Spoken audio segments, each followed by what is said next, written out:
The room, so I feel less lonely. That's a good reaction. It's better than it, that's good. I'll take that. Thank you so much, everyone, for coming tonight to the 2019 Penguin Crime Drinks. The main purpose of the evening is what you're all doing right now, which is talking to, meeting, learning more about all of our fantastic authors, and so I won't keep you too long from that. But having learned a few lessons from getting married this year, I just have 3 toasts to make on the basis that if you don't find the jokes funny now, 2 drinks might help along the way.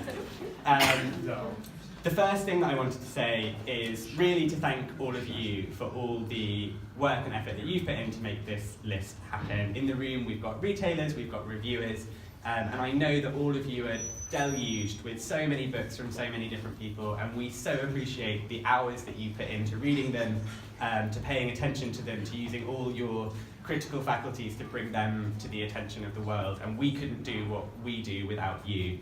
Thank you to all my wonderful colleagues at Michael Joseph and at Penguin General, especially those who have been involved in organising tonight.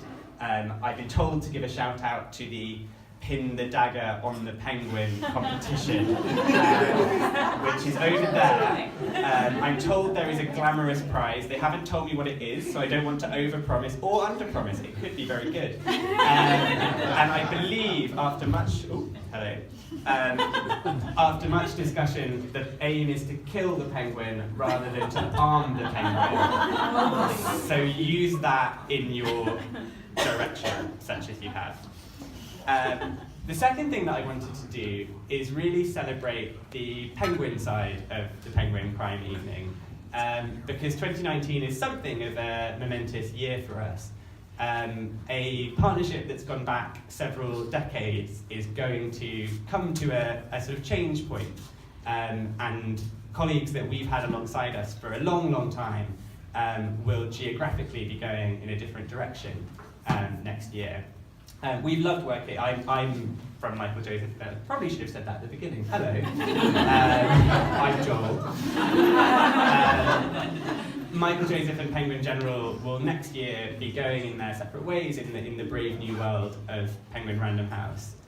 But crime has always been so central to the Penguin brand. As I'm sure many of you know, it was on his way back from visiting Agatha Christie that our founder, Alan Lane at Exeter Station, thought to himself, wouldn't it be a wonderful thing to be able to buy a quality book for the price of a packet of cigarettes? Thinking about it in the way that tobacco taxes and ebook pricing have gone, I slightly feel, wouldn't it be a wonderful thing to be able to sell a quality book at a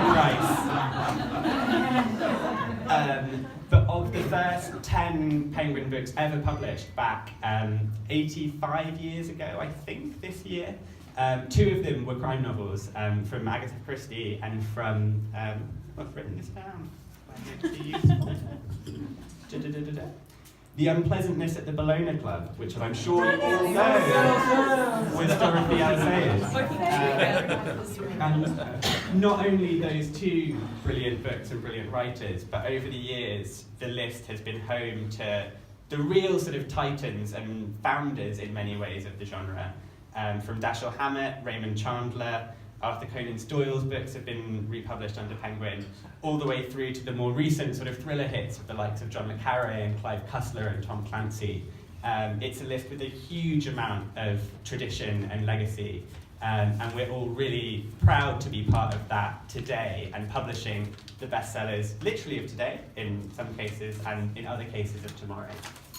And of that Penguin brand, design has always been so central to it, right the way back from when Teddy Young designed the original Penguin logo and the original Penguin look, which we paid tribute to if anyone has got a copy of the catalogue that we have today, through brilliant designers in the 40s, 50s, 60s. I've seen people tonight with copies of those classic Penguin Crime paperbacks.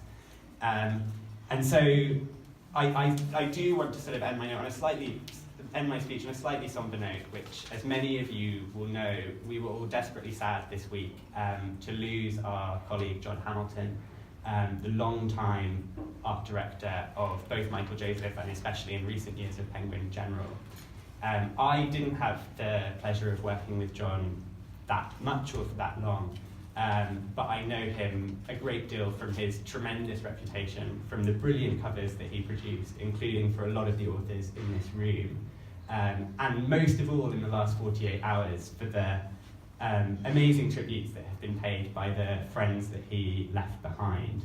And one thing that Louise said to me yesterday really stuck with me, which is that I think sometimes we attempted to draw a line between our work friends and our friends, when really the only category that matters is true friends. And so it felt particularly appropriate in the crime world, which I think is celebrated across the whole of publishing for being the most supportive and the most truly friendly community in which all of us work, to ask all of you, both old friends in some cases and new, to finish by raising a glass to John. Have a lovely night, everyone. Thank you.